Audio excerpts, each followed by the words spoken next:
ದಕ್ಷಿಣ ಕನ್ನಡ ಜಿಲ್ಲೆ ಬೆಳ್ತಂಗಡಿ ತಾಲೂಕಿನ ವೇಣೂರಿನಲ್ಲಿ ನದಿಯ ನೀರಿನಲ್ಲಿ ಕೊಚ್ಚಿ ಹೋಗ್ತಾ ಇದ್ದ ದನವೊಂದನ್ನ ಯುವಕರ ತಂಡವೊಂದು ರಕ್ಷಣೆ ಮಾಡಿದೆ. ವೇಣೂರಿನ ಜಯರಾಮ್ ಶೆಟ್ಟಿ ಎಂಬವರಿಗೆ ಸೇರಿದ ದನ ಇದಾಗಿದ್ದು ಪಲ್ಗುಣಿ ನದಿಯ ಮಧ್ಯೆ ಕೊಚ್ಚಿ ಹೋಗುವ ಸ್ಥಿತಿಯಲ್ಲಿತ್ತು.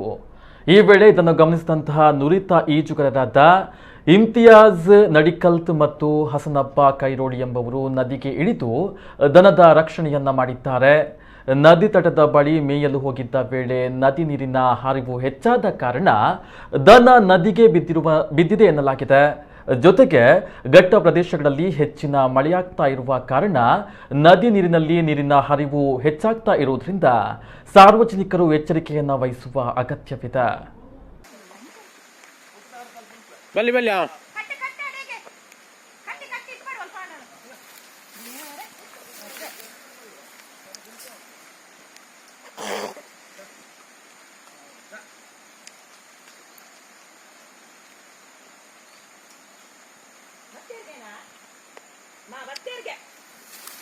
ಬತ್ತೇರ್ಗೆ